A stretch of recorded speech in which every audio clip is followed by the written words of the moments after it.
मोदी योगी से फांसी की मांग हो रही है। यह तस्वीर आप देख रहे हैं, सौरभ की हत्या के बाद बहुत चर्चा, बहुत बहस हो रही है, लेकिन कौन मांग कर रहा है कि सौरभ के कातिलों को फांसी दी जाए? उससे पहले मैं आपको तस्वीर दिखाता हूं, हिला देने वाली। सौरभ की पोस्टमार्टम रिपोर्ट आ गई।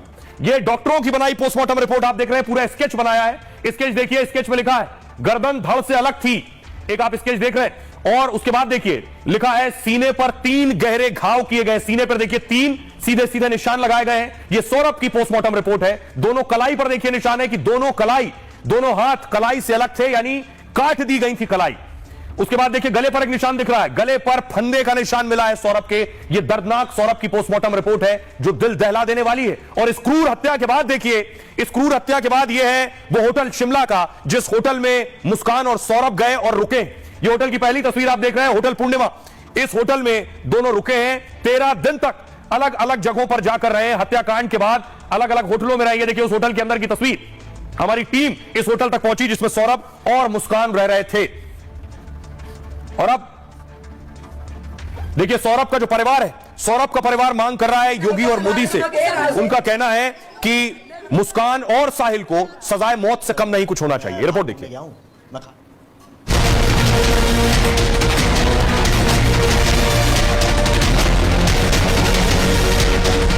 मेरठ के जिस दिल दहला देने वाले मर्डर से देश सकते में है, उस 15 टुकड़े वाले मर्डर में न्याय के लिए मोदी और योगी से गुहार है। लोगों को फांसी की सजा मुझे 4 5 जन उनको फांसी की सजा मिलनी चाहिए। मोदी योगी से गुहार नहीं कि मुझे मां को इंसाफ मिलना चाहिए। सौरभ की मां ने हत्या के पीछे बड़ी साजिश की आशंका जताई है। कहा जो मुस्कान मेरे बेटे का मर्डर कर अपने प्रेमी के साथ बेफिक्र 2 हफ्ते घूमती रही, उसके पीछे जरूर किसी का हाथ है। और अब तो मेरी पोती की जिंदगी भी खतरे में है। अब इंसाफ की उम्मीद सिर्फ मोदी और योगी से ही है। मुस्कान और साहिल भले ही जेल में बंद है, लेकिन इंसाफ पूरा तभी होगा जब मेरे बेटे के कातिलों को फांसी दी जाएगी।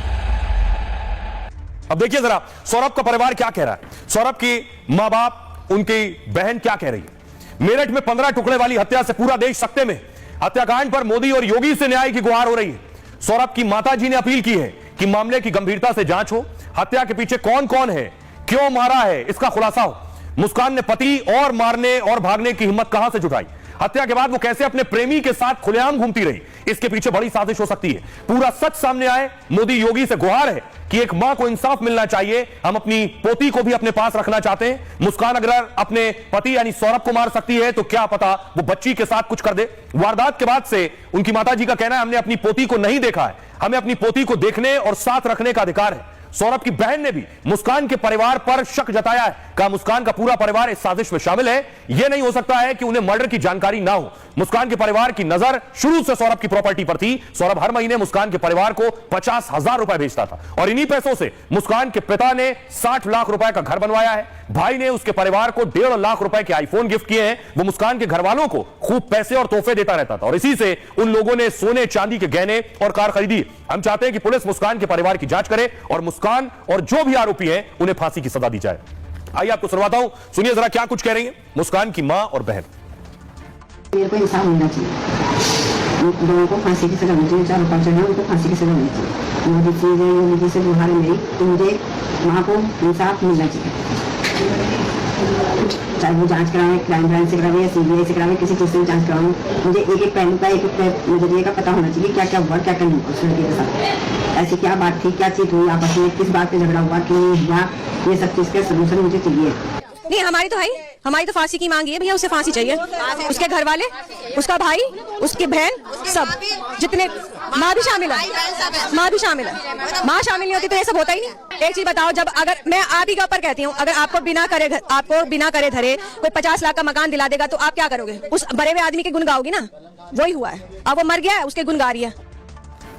आप सौरभ की माताजी और सौरभ की बहन को सुन रहे थे तो आपने देखा कि फांसी की मांग हो रही है, लेकिन क्या फांसी होगी? तस्वीर देखिए जरा कि क्या सबूत मिटा भी दिए गए हैं बहुत से। पुलिस को ड्रम मिला है, उसके बाद पुलिस ने कुछ लापरवाही की, वो लापरवाही के आरोप लग रहे हैं पुलिस पर। अगली तस्वीर देखिए जरा, ये है साहिल का घर। साहिल के घर पर पुलिस ने सबूत नहीं जुटाए। पुलिस ने साहिल के घर के अंदर न सील किया इस पूरे घर को, कोई भी आ जा रहा था साहिल के घर पर, जो चीज थी उसे लोग छू भी रहे थे, यानी साक्ष्य साहिल के घर जुटाए नहीं गए। और इस मामले में पुलिस पर भी एक्शन हो गया है क्योंकि पुलिस ने ठीक से इसमें सख्ती नहीं बरती है। यह साहिल के घर की तस्वीर है। मेरठ में मुस्कान के घर पर पुलिसकर्मी तैनात है।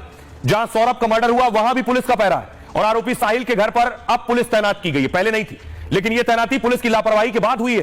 पुलिस ने क्राइम सीन यानी साहिल के घर को सील नहीं किया। इससे मर्डर से जुड़े साक्ष्य नष्ट होने की आशंका बढ़ गई है। इसे लेकर मेरठ के ब्रह्मपुरी के इंस्पेक्टर शक के घेरे में। एसएसपी के आदेश पर अब इंस्पेक्टर की जांच की जा रही है और उन्हें सौरभ मर्डर मामले की जांच से हटा दिया गया, यानी इन्वेस्टिगेशन ऑफिसर जो था उसे हटा दिया गया है जांच से। पता किया जा रहा है कि साहिल का कमरा आखिर क्यों खोला गया। मर्डर के बाद जहां मुस्कान और साहिल रात भर रुके थे और सौरभ के सिर और कटे हाथों के साथ यहां रुके थे, मतलब साहिल का एक कमरा जांच का अहम हिस्सा है। फिर इंस्पेक्टर ने कमरा खोलकर लोगों को एंट्री क्यों दे दी? शक यह भी है कि उनकी मंशा सबूतों से छेड़छाड़ की तो नहीं थी। हत्या से जुड़े कुछ लोगों की गवाही और सबूत मिले, लेकिन मेरठ पुलिस सीसीटीवी फुटेज जुटाने में नाकाम रही है। कत्ल की साजिश रचने या हत्या के सामान खरीदने की फुटेज नहीं है। वारदात के 3 हफ्ते बाद अहम सीसीटीवी बैकअप फुटेज डिलीट हो गए। सवाल उठ रहे हैं, क्या अहम सबूत गायब हो चुके हैं और क्या मर्डर के आरोपी साहिल मुस्कान छूट जाएंगे? इस तरह के सवाल लोगों के जहन में उठ रहे हैं। सुनिए जरा।